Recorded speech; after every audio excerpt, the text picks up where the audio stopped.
stood at the back of the great hall, watching the alien leaders argue about things that did not matter. He had been coming to these meetings for 3 years now, and every time it was the same. The council would talk and talk, but they never listened to humans. The hall was beautiful in a cold way. Crystal walls reached up high, catching the light from 3 suns outside. The council members sat on floating platforms that moved slowly around the center of the room. There were the who looked like tall reptiles with golden scales. There were the beings made of living crystal who spoke in musical tones. And there were the insect-like creatures with too many eyes and clicking mouths. Was the only human in the room. "The humans request full membership again," said Ambassador, or a whose voice dripped with mockery. "They want voting rights. They want access to our technology. They want to be treated as equals." Laughter filled the hall. Not human laughter, but the strange sounds that aliens made when they found something funny. Felt his face grow hot, but he kept his expression calm. Getting angry would only prove what they already thought about humans. "We are a young species," said, stepping forward. His voice was steady. "But we learn quickly. We have much to offer the galaxy." "You have been in space for less than 300 years, said High Chancellor, the leader of the council. His crystal body glowed with a pale blue light. "We have built civilizations that lasted for millions of years before your ancestors even stood upright. You are children playing with toys you do not understand." "Then teach us," said. "Let us learn from you, let us prove ourselves." Or said flatly, "Perhaps in another 1,000 years, when you have grown beyond your primitive emotions, we will reconsider. Until then, humanity will remain in its assigned role, mining worlds, agricultural colonies, and manufacturing stations. You are useful workers, be content with that." The platforms began to move away. The meeting was over. Stood alone in the center of the hall, his hands clenched into fists. 3 years of this.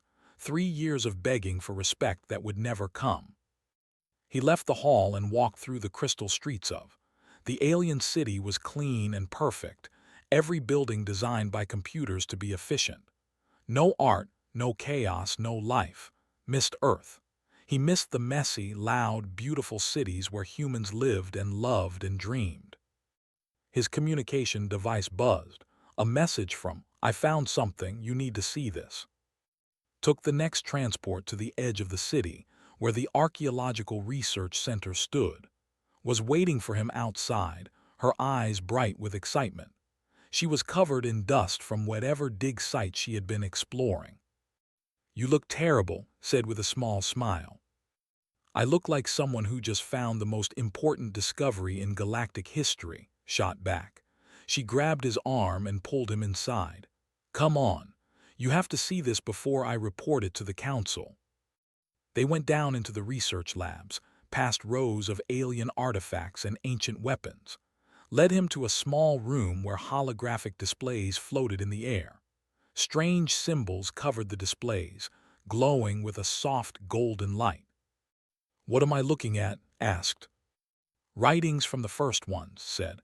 Her voice was filled with wonder. "The civilization that existed before all others, before anyone. They left ruins on dead worlds at the edge of the galaxy.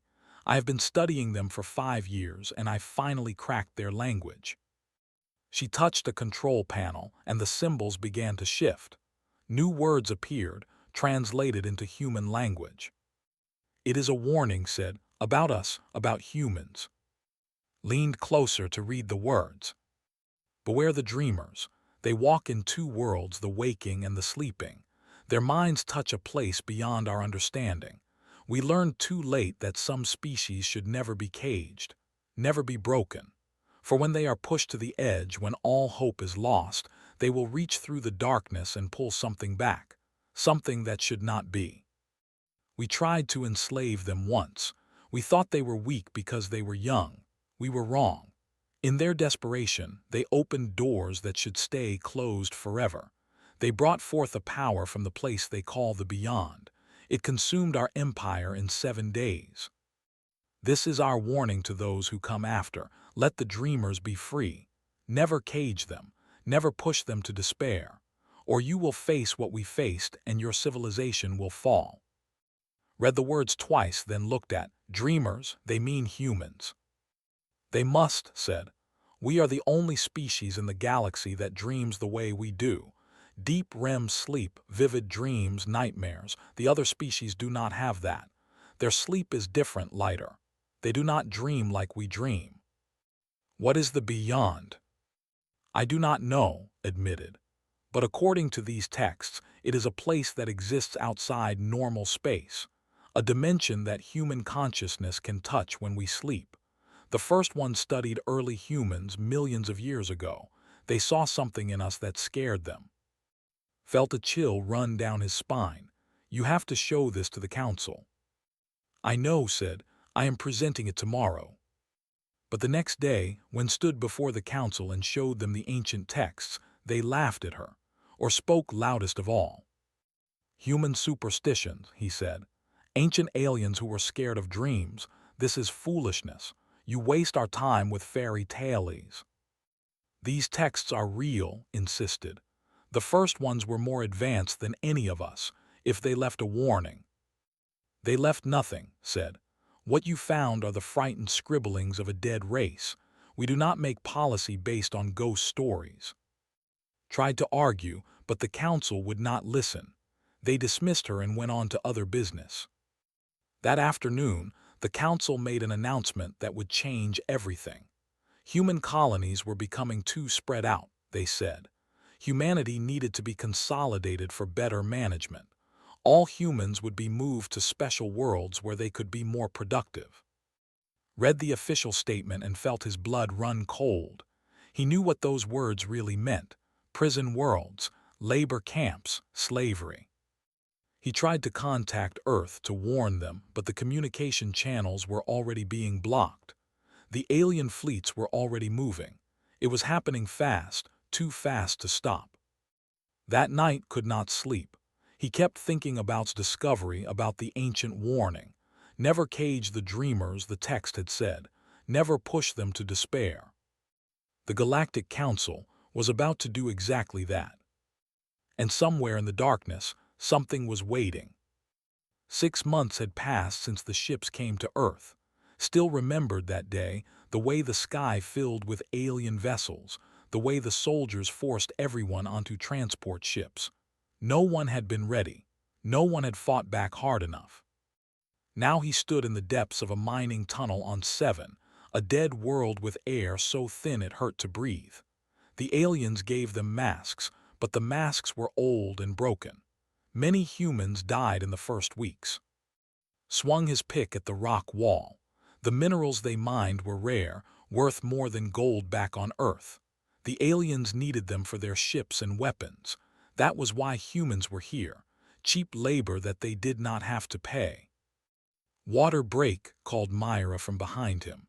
She carried a bucket with cups floating in it. The water was brown and tasted like metal, but it was all they had. Took a cup and drank. Myra looked tired. She was always tired now.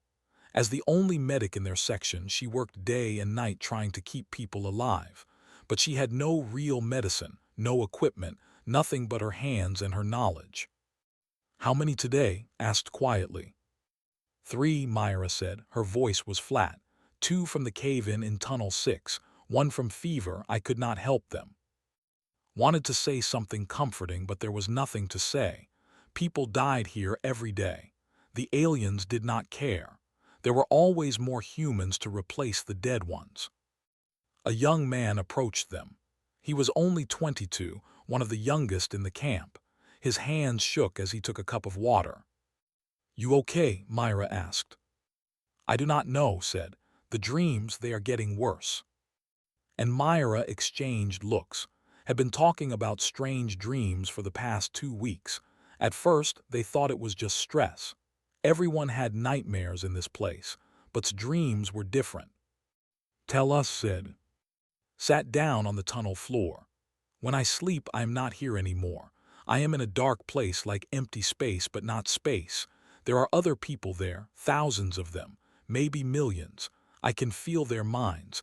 They are all humans. They are all dreaming the same dream. That is not possible, Myra said gently. She thought he was losing his mind.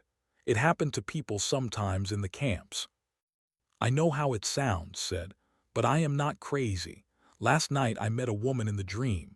She said she said she was on a prison world called 3. When I woke up, I asked around. Someone here had a sister named, I described her. It was the same person. Felt something cold in his chest. You could have just guessed. She told me things, interrupted. Things I could not know. She said there are 12 prison worlds. She said millions of humans are trapped on them. She said we are all having the same dreams now, all of us, everywhere. Before could respond, the tunnel lights began to flash. Break time was over. The guards were coming, and the others picked up their tools and went back to work. But he could not stop thinking about what it said. That night in the dark sleeping barracks where 200 humans lay on metal beds, closed his eyes and tried to sleep. He was so tired. His body ached from the work. Sleep should have come easy. But when he finally drifted off, he found himself somewhere else. It was dark, but not completely dark. There was a strange light that came from nowhere. Looked around and saw he was standing in a vast, empty space. The ground beneath him felt solid, but he could not see it. Everything was shadow and mist. And there were people, hundreds of them standing around him. Thousands, maybe more. They all looked confused, like they had just woken up. Where are we? Someone asked. I was sleeping, another person said. I was in my bed and then I was here.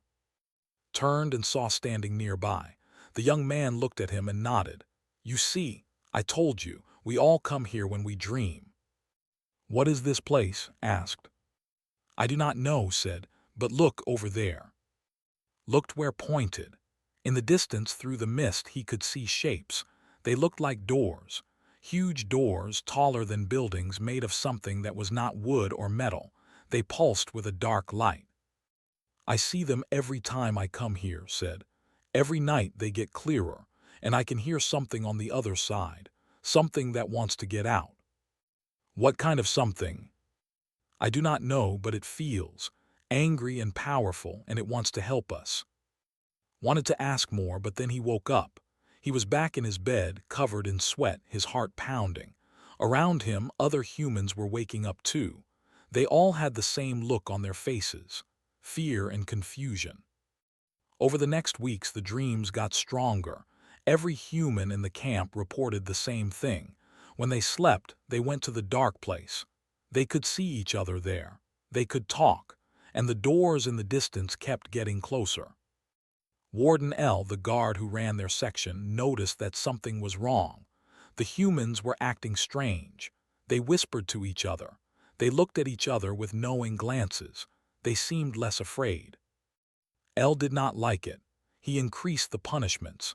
He cut the food rations. He made the work hours longer. He wanted to break their spirits, to remind them that they were nothing but slaves.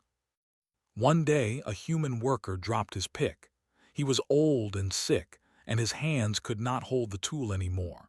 L saw this as disrespect. He ordered his guards to beat the man as an example to others. Myra tried to stop them. She ran forward and put her body between the guards and the old man. He is sick, she shouted. He needs rest, not punishment. L looked at her with his multifaceted eyes. Then he raised his weapon and shot her.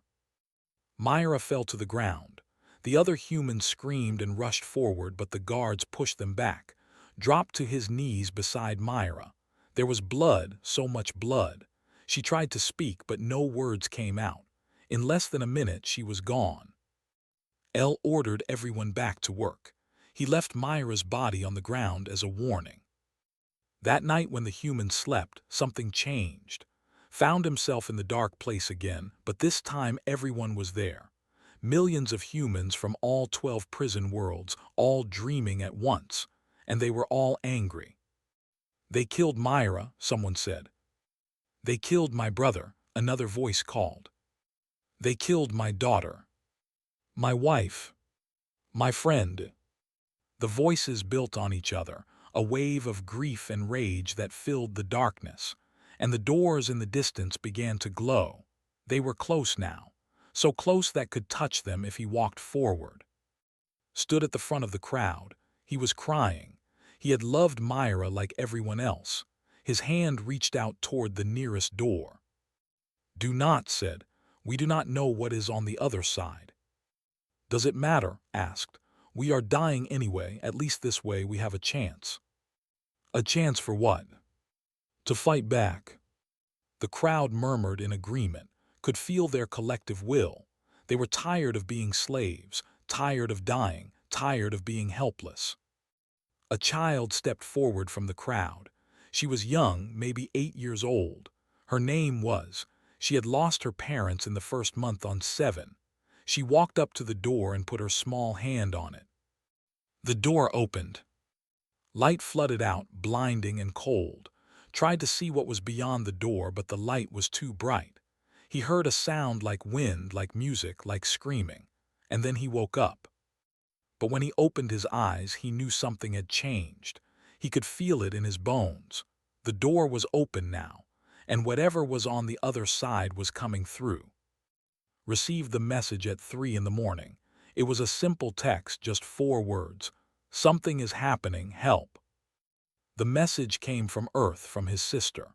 The planetary communication systems were supposed to be blocked, but somehow the message got through. Dressed quickly and ran to his computer terminal. He tried to call back, but the connection failed. Whatever was happening, the aliens were trying to keep it quiet. He hacked into the Council's communication network. It was not hard. He had been doing this for months, gathering evidence of what the aliens were doing to humans. What he saw in the security feeds made his blood run cold. On 7, something impossible was happening. The camera showed the mining camp. Guards were running everywhere, alarms were blaring, and in the center of it all, humans were waking up. But they were not waking up normally. They were floating, rising from their beds and hovering in the air, their eyes glowing with a pale white light. Watched as stood in the middle of the chaos. The engineer raised his hand toward a piece of mining equipment, a massive drill that weighed several tons. Without touching it, without using any machine, made the drill explode. It shattered into pieces that hung in the air like they were frozen. The guards tried to shoot him. The energy bolts passed through his body like he was made of smoke. He turned to look at the guards and they fell to the ground, unconscious. Switched to another camera feed. This one showed a different prison world, 3. The same thing was happening there. Humans were waking up with powers that should not exist. One woman walked through solid walls. A man created fire from nothing. A teenager stopped bullets in midair with just a thought. On all 12 prison worlds, the awakening was happening at the same time. His hands shook as he sent a message to. She responded immediately. She had seen it too. She had been monitoring the situation from her hiding place at the edge of the galaxy. "I was right," his message said. "The ancient texts were right. We opened the door. We touched the beyond." Typed back, "What do we do?" "I do not know, but the Council will kill them. Kill all of them. We have to warn someone." Before could respond, his door burst open. Alien soldiers stood there, weapons raised.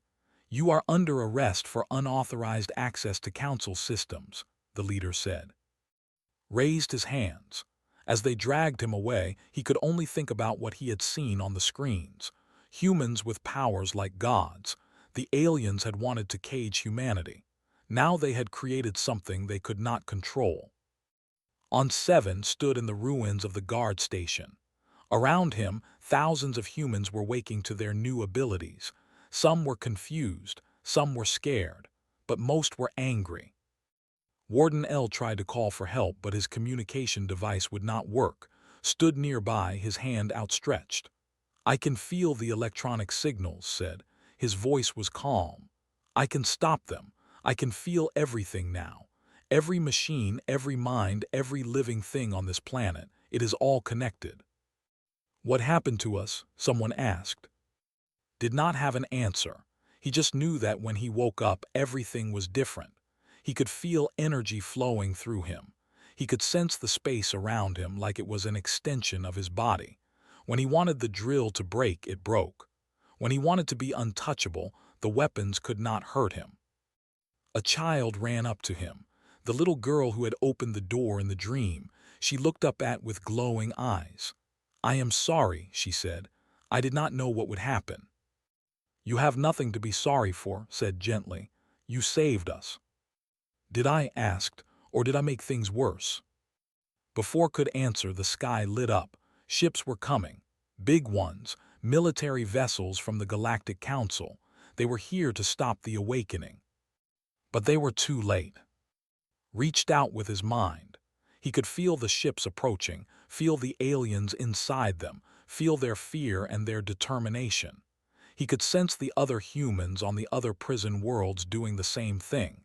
They were all connected now, linked through the beyond. A man named stepped forward from the crowd. He had been a soldier on Earth before the aliens came. He looked up at the sky and smiled. "Let me show you something," he said. Closed his eyes. When he opened them again, he was gone. Not dead, just gone. He had disappeared. 2 seconds later, he reappeared on one of the alien ships. Could feel it through their connection. Was on the enemy vessel, walking through the corridors. The aliens tried to stop him, but he moved through them like a ghost. He went to the engine room and put his hand on the reactor core. The ship stopped. All power went dead, folded space again and returned to the surface. "We can travel through the beyond," said. "We do not need ships. We just think about where we want to be and we are there." More humans tried it. One by one, they disappeared and reappeared in different locations. Some went to other prison worlds to free their fellow humans. Some went to empty space, just to prove they could survive there. They did not need air anymore, not when they could pull energy directly from the beyond. A scientist named Sora stood among the crowd, her mind racing. She understood what was happening, at least partly. "Our consciousness has merged with another dimension," she said. "When we sleep, we always touched it a little bit. But now the barrier is broken. We can access it while awake. We can use it to manipulate reality." "How do we control it?" someone asked. "Practice," Sora said. "Think about what you want. The beyond responds to will. The stronger your will, the more you can do." Across the galaxy, on a hidden moon where had taken refuge, the archaeologist studied the ancient texts again. She had new information now, new understanding. The first ones had written more than just a warning. They had written instructions. "Do not let them become lost in the beyond," one passage said. "Power without purpose leads to madness. They must remember why they fought. They must remember mercy." Sent this message out to every human she could reach. Many ignored it. They were too focused on revenge, too angry at what had been done to them. But some listened, listened, listened. Sora listened. On Earth, where millions of humans were still held under alien occupation, the awakening happened there too. The soldiers guarding the cities woke up to find their prisoners floating above them, surrounded by light. The humans did not attack. They simply left.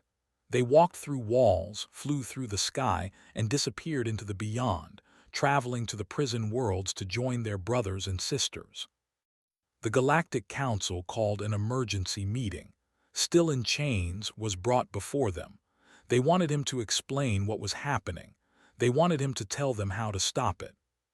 "You cannot stop it," said. "You were warned. The ancient texts told you what would happen if you caged us. You did it anyway. We will destroy Earth," or threatened. "We will kill every human on that planet if your people do not surrender." Laughed, it was a bitter sound. "You can try, but you have no idea what you are facing. We are not the weak species you thought we were. We never were." High Chancellor's crystal body flickered with worry. "What do they want?" he asked. "What does anyone want?" said. "Freedom, respect, a promise that this will never happen again. And if we do not give them these things?" Look the Chancellor in the eyes. "Then you will learn what the first ones learned, that some powers are too great to fight, that some species should never be pushed to the edge. Because when we are desperate, when we have nothing left to lose, we will tear down the universe itself to be free. The alarms began to sound throughout the council chambers. Reports were coming in from everywhere. Humans were appearing on military ships, on government facilities, on the council's home worlds. They were not attacking. They were just standing there, watching, waiting. A message came through on all channels. It was from, his voice was calm and clear. "We are coming home," he said. "We are taking back our freedom. If you try to stop us, you will fail. If you try to hurt us, you will regret it. We do not want war, but we will not be slaves ever again. This is your only warning." The transmission ended. Looked at the other council members. They all wore expressions of fear. They had created this situation. They had caged the dreamers. Now they would face the consequences. Grand Admiral stood on the bridge of his flagship, watching the stars through the viewing screen. He was the greatest military commander in the galaxy, leader of a fleet of 10,000 ships. He had fought in 20 wars and won them all. Nothing scared him. Until now. "Reports," he ordered. His second officer, a young name, checked the displays. "The humans have taken control of all 12 prison worlds. Our forces there have been neutralized. Not destroyed, sir. Just stopped. The soldiers are alive but unconscious. Their weapons no longer function. And the prison world defenses disabled. The humans simply reached out and turned everything off. Our shields, our weapons, our power systems. They did not even need to touch them." His jaw tightened. "Mobilize the fleet. We are going to 7. We will show these humans what happens when they defy the council." "Sir," said carefully, "is that wise? Reports say the humans can appear and disappear at will. They can survive in space without ships. They can." "I do not care what they can do," interrupted. "They are still mortal. They can still die. We will bomb the prison worlds from orbit if we must." The fleet moved out. 10,000 ships, the most powerful armada in galactic history. They traveled through faster-than-light jumps, crossing vast distances in hours. Felt confident. Numbers would win this fight. The humans might have strange powers, but they had no ships, no weapons, no organization. He was wrong. When the fleet arrived at 7, they found something waiting for them. Not ships, not defenses, just people. Humans floating in space, thousands of them, standing in formation like they were on solid ground instead of in the vacuum. They wore no spacesuits. They did not need them. At the front of the group was. The former soldier looked at its flagship and spoke. His voice carried across space, transmitted directly into every ship's communication system without any technology. "Turn back," said. "We do not want to fight you, but we will if we must." Laughed. "You are outnumbered 10,000 to 1. Surrender now and we will be merciful." "You still do not understand," said. "Numbers do not matter anymore." Gave the order to fire. Every weapon in the fleet discharged at once. Enough firepower to destroy a planet. Enough energy to vaporize anything in its path. The humans did not move. They did not run. They did not even look worried. The weapons stopped. Not failed, not missed, just stopped. The energy bolts hung in space, frozen like insects in amber. Millions of deadly projectiles suspended in time and space. Floated forward, he looked at the frozen weapons and waved his hand. The energy bolts turned around. They flew back toward the ships that had fired them, but they did not hit. They stopped inches from the hulls, a clear warning. "We could destroy you," the message said, "but we choose not to." "Stand down," said. His voice reached the same Wace had. "We are taking these people home. If you try to stop us, we will defend ourselves, but we do not want to kill you." His hands gripped his command chair. Every instinct told him to keep fighting. But he was not stupid. He could see that his weapons were useless. He could see that the humans had power beyond anything he had imagined. "All ships," he said quietly, "hold fire." The humans gathered the freed prisoners from the prison worlds. They did not use ships. They simply folded space, moving through the beyond like it was a road. Thousands of humans disappeared from Seven and reappeared on Earth, then thousands more, then millions. Sora worked with another scientist named to study what was happening. They set up equipment on Earth to measure the dimensional energy. What they found amazed them. The beyond is not just a place, explained to a group of freed humans. It is a layer of reality that exists alongside our normal space. Human consciousness naturally touches it during REM sleep. But now, because of the collective trauma we experienced, because millions of humans reached out in desperation at the same moment, we broke through completely. Can we control it? Someone asked. With practice, yes, Sora said. Think of it like learning to walk. At first, it is hard, but eventually it becomes natural. Some of us are already very good at it. She nodded toward the little girl who had opened the door. The child was playing nearby, creating shapes of light from nothing, her expression peaceful. Organized rescue missions to all the human colonies that were still under alien control. He led teams of awakened humans, appearing on alien worlds without warning. They did not fight the guards. They just took the humans and left. In 3 days, every human in the galaxy was free. The Galactic Council watched in horror as their control crumbled. They held another emergency meeting. This time, they did not bring in chains. They invited him as an equal. "What do your people want?" asked. The High Chancellor's light had dimmed. He looked old and tired. "I told you before," said. "Freedom, recognition, equality, and a promise." "What promise?" "That no species will ever be enslaved again. Not humans, not anyone. The galaxy needs to change." Or slammed his hand on the table. "You are making demands. You, who have been in space for less than 300 years. We built this civilization over millions of years. And you built it on the backs of those you considered lesser," said calmly. "That ends now." "Or what?" or challenged. "You will destroy us." Before could answer, the walls of the council chamber began to shimmer. Humans were appearing, not breaking in, not attacking, just appearing, standing around the edges of the room. Was there, was there, was there. Hundreds of others. "We could destroy you," said. "We could tear down every city, every ship, every station you have built. We could unmake your entire civilization with a thought. The beyond responds to will, and our will is strong." The council members looked around in fear. Some reached for weapons. Some tried to call for guards. "But we will not," continued. "Because that would make us like you. That would make us monsters. We have seen what happens when power is used without mercy. We have lived it. We will not become it." Stepped forward. She held a holographic display showing the ancient texts. "The first ones tried to warn you," she said. "They enslaved a species of dreamers, and that species destroyed them. But you know what? The first ones deserved it. They were cruel. They were unjust. They pushed people beyond the breaking point." She turned off the display. "We are not going to destroy you," she said.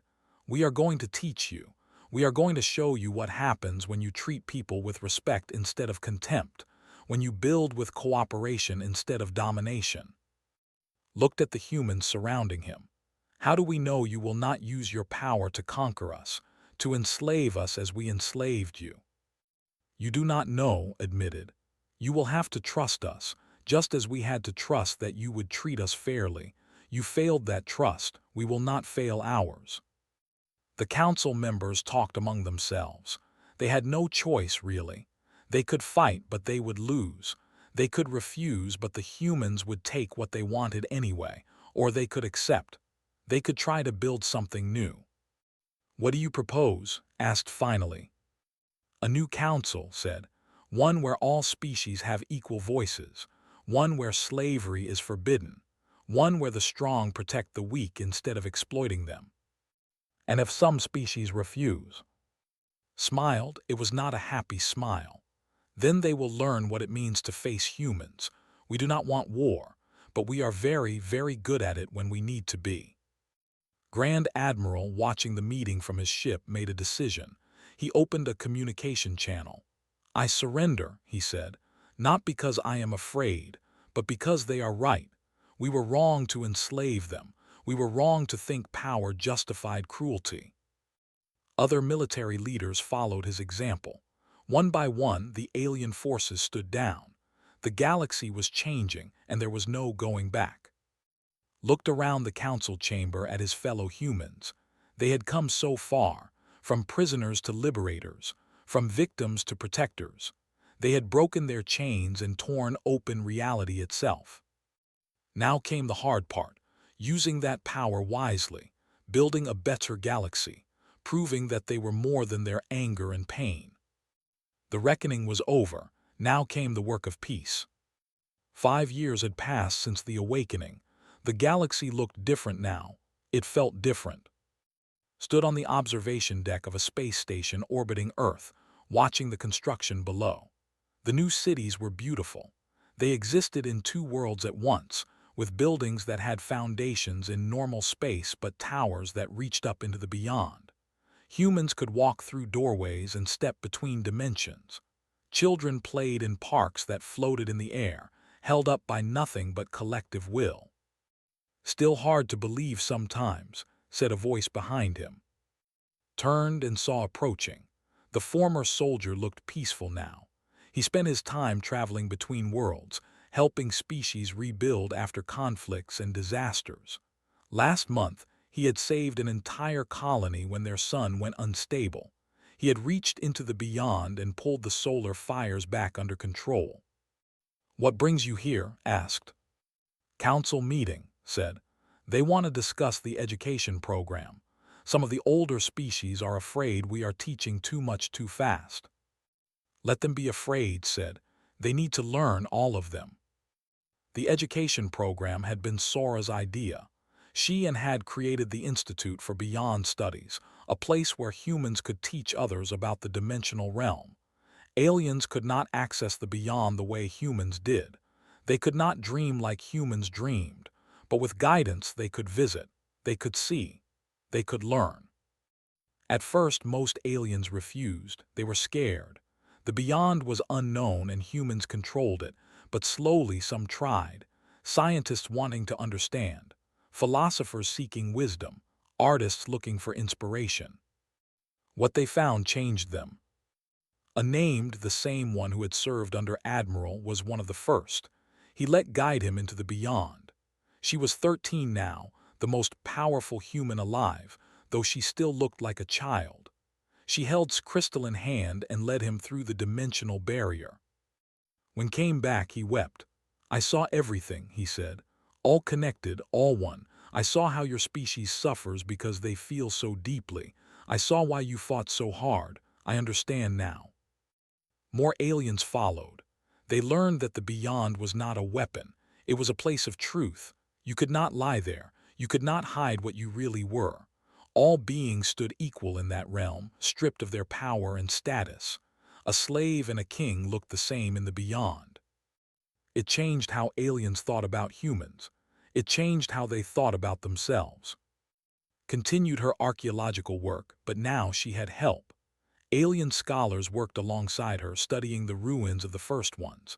They found more warnings, more history.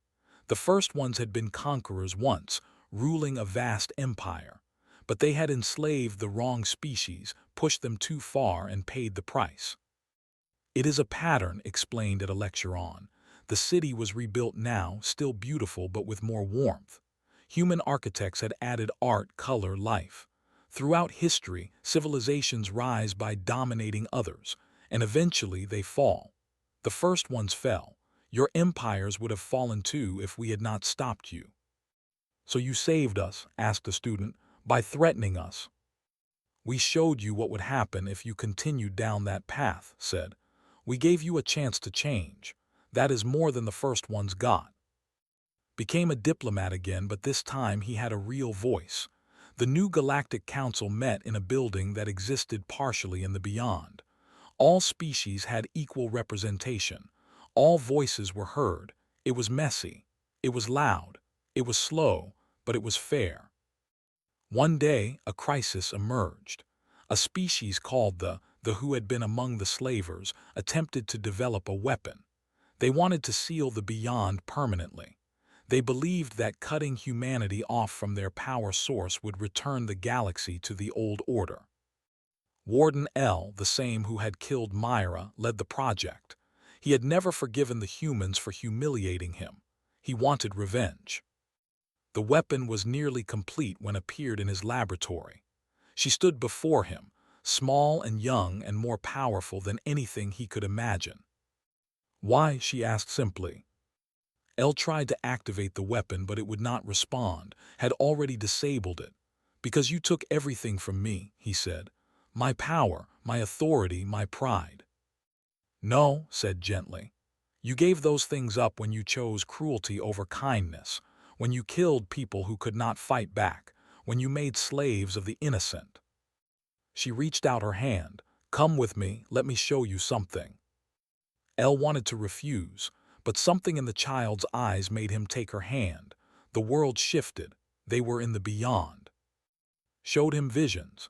She showed him a future where the galaxy had continued on its old path, where species fought endlessly, where the strong preyed on the weak without mercy, where eventually someone would enslave themselves and they would know the suffering they had caused others. Then she showed him another future, the one they were building now, where species worked together, where power was used to protect, not to dominate, where old enemies became friends, where they were respected, not feared. Which future do you want? Asked. El saw himself in both visions. In one, he died angry and alone, hated by the galaxy. In the other, he lived to see the become great again, not through conquest but through contribution. When they returned to normal space, El destroyed the weapon himself. He spent the rest of his life teaching others about what he had learned. He never forgave himself for what he did to Myra, but he spent every day trying to honor her memory by being better. The galaxy settled into a new normal. Humans were no longer seen as weak or primitive. They were respected, even feared a little. But mostly, they were seen as teachers, the species that had been broken and came back stronger, the ones who touched the infinite and chose mercy over revenge. The council chamber filled for a special session. Bay, a human philosopher and diplomat, was being sworn in as the first human High Chancellor. At 52, she had spent decades working for peace between species. Now she would lead the council. Stood in the audience watching, he thought about how far they had come. From a lone human being mocked in the council chamber to this moment, it had cost so much. Myra and thousands of others had died. Millions had suffered, but their pain had not been meaningless. Gave her acceptance speech. Her words were simple but powerful. We were caged, she said. We broke free. We found power we did not know we had, but power is not the lesson. The lesson is this: every being has infinite potential. Every species can transcend their limits if they are pushed hard enough. The ancient warning was right. Never cage the dreamers. Never enslave anyone, because you never know what power you are awakening. She paused, looking around at the assembled aliens and humans. We do not want to rule you. We want to explore with you, learn with you, build with you. The beyond is not humanity's weapon. It is our gift to the galaxy. Through it, we can all see the truth. We can all connect. We can all be better than we were. Applause filled the chamber, not just from humans, but from and dozens of other species. After the ceremony, Sara and others gathered in a quiet room. They looked at each other and saw the weight of what they carried. They were the first generation, the ones who had opened the door, the ones who had fought and suffered and changed everything. Do you think it will last? Asked. This peace. I do not know, admitted. People forget. Civilizations forget. In 1,000 years, maybe they will try to enslave someone again. Maybe they will think they can get away with it. Then we make sure they remember, said. We write it down, we teach it. We make the story part of every child's education, human and alien both. The warning worked once, said. The first ones left their texts, and even though the council ignored them, the warning was still there. We found it.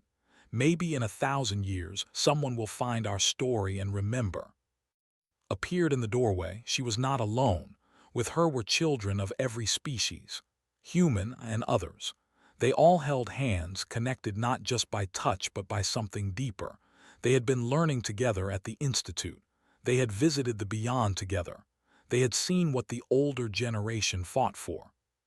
"We will remember," said, "we promise." The children came forward and embraced the adults. In that moment, felt something he had not felt in years. Hope, real hope. The galaxy had changed, not perfectly, not completely. There were still problems, still conflicts, still species who resisted the new way, but the foundation was there. The understanding that all beings were connected, that all deserved freedom and dignity. That night slept in his quarters on Earth. When he closed his eyes, he went to the beyond as he always did.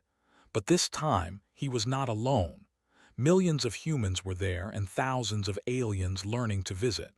They stood together in the infinite darkness, looking at new doors.